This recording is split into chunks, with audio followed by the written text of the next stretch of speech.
तो बोलिए। एक तो उसमें एक तीसरी बात और जोड़ जाती है, जो थोड़ी कंफ्यूजिंग भी है, थोड़ी कॉम्प्लिकेटेड भी है। वो है औरंगजेब और सिख गुरुओं के संबंध। अब जैसे आप जानते हैं कि सिख धर्म यहाँ से निकला। संत गुरु नानक देव जी मक्का तक गए, काशी तक गए, मूल्यों का उन्होंने आत्मसात किया और एक ऐसा धर्म बनाया जो आम लोगों में काफी प्रचलित भी हुआ। तो बाद में जब सिख गुरुओं में से ये सत्ता का केंद्र बनने लग गए, तब कुछ झगड़े हुए। और सबसे पहला झगड़ा ये जो हुआ, वो औरंगजेब और सिख गुरुओं का नहीं था। वो था काशी के हिंदू राजा, बिलासपुर में जो राज्य करते थे, उनका और सिख गुरुओं का।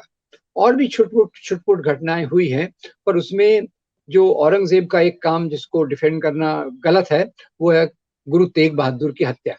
और गुरु तेग बहादुर की हत्या के बाद काफी सिख लोगों के सेंटिमेंट्स औरंगजेब के पूरे पूरे खिलाफ हो गए। पर इसके बाद खालसा की भी स्थापना हुई। पर यह भी आपको बता दूं कि गुरु गोविंद सिंह को फिर एक बार पंजाब के हिली एरियाज, जो पहाड़ी एरियाज के हिंदू राजा थे, उनका भी मुकाबला करना पड़ा। बाद में क्या हुआ, औरंगजेब दक्षिण की तरफ निकल गया, जैसे राज्य विस्तार का उसका था। तो दक्षिण में जाकर वो लाहौर के गवर्नर, उसके खुद के गवर्नर को लिखता है कि आप गुरु गोविंद सिंह का से संपर्क रखिए, उनकी शिकायतों का ख्याल रखिए। एक दूसरा, गुरु गोविंद सिंह औरंगजेब को पत्र लिखते हैं, उसमें कुछ अपनी समस्याएं बताते हैं। तो औरंगजेब उनको इनवाइट करते हैं कि आप आइए, मैं भी दक्षिण में हूं, आप आइए, हम दोनों मिलकर बातचीत कर लेंगे। अब हुआ क्या, गुरुजी यहाँ से निकले, वहां रास्ते में जब थे तो उन्हें पता चला औरंगजेब की मृत्यु हो गई। खैर, औरंगजेब की मृत्यु के बाद एक और घटना है जो इतिहास में बहुत कम रजिस्टर्ड है। और ये जो अपने 1857 औरंगजेब के बाद एक राजा बने, थोड़े टाइम के लिए, 5 साल के लिए। उनका नाम था बहादुर शाह। और ये वो जी बहादुर शाह जफर नहीं है, जी जी ये जी बहादुर जी। शाह दूसरे बने। और बहादुर शाह और गोविंद सिंह का समझौता हो गया। तो ये मुझे इतिहास में एक आकर्षक बात लगती है कि जब हम इसको केवल अगर सिख धर्म और इस्लाम का झगड़ा होता, तो फिर बहादुर शाह और गोविंद सिंह में समझौता होने की कोई जरूरत नहीं थी। और ये चीज एक बहुत महत्वपूर्ण पहलू है, जिसके आधार पे भी औरंगजेब पे बहुत आक्षेप लगाए जाते हैं, उनके खिलाफ घृणा का माहौल बहुत पैदा किया जाता है। एक और कहा जाता है कि कश्मीर में उस समय, ये मैं थोड़ा सा बताऊं, ये मुश्किल है। कश्मीर की एक किताब है, उसके आधार पे मैं ये आपको बताना चाहता हूँ कि नारायण कौल, हिस्ट्री ऑफ कश्मीर की एक किताब है। वो बताते हैं कि कश्मीर में पहले सैफ खान वहां के गवर्नर थे इनकी तरफ से।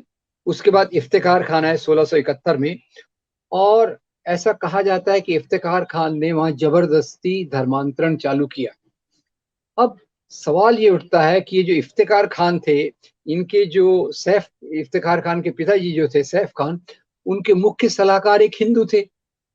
तो कुछ कुछ चीजें कैसे इतिहास में बन गई, क्योंकि ये कल्पना करना तो मेरे लिए असंभव है कि एक मुसलमान राजा है, उसका सलाहकार एक हिंदू है और वो हिंदुओं पे अत्याचार करेगा। ये मेरे लिए समझना थोड़ा मुश्किल है। तो ये एक कश्मीर के इतिहास का भी एक भाग जो औरंगजेब से जुड़ा हुआ है। और इसको कई बार सिख इतिहास से जोड़ दिया जाता है कि भाई सिख तो इनकी इनकी रक्षा करना चाहते थे, जो हिंदू जिनको जबरदस्ती मुसलमान बनाया जा रहा था। उसके बारे में ये नारायण कौल की किताब बताती है कि ये जो दोनों गवर्नर थे, उसमें से जो पिता थे वो हिंदू, उनके सलाहकार खुद हिंदू थे। तो इसलिए मैं ऐसा एक लॉजिक निकालता हूँ कि सलाहकार हिंदू रहा तो वो हिंदुओं पे इस प्रकार से आ, इसकी कल्पना नहीं की जा सकती।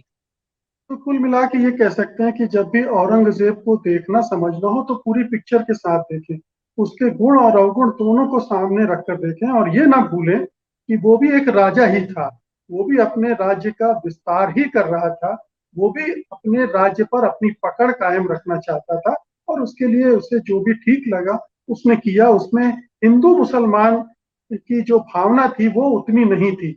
वो भले ही मुसलमान रहा होगा, भले ही इस्लाम का पालन करता होगा, लेकिन उसने पूरे देशवासियों पर इस्लाम थोपा नहीं। उसने उन्हें धर्मांतरण के लिए विवश नहीं किया। और ना ही इस तरह से मंदिर तोड़े कि ये कहा जाए कि वो हिंदू विरोधी था, मंदिर ध्वंस करने वाला था।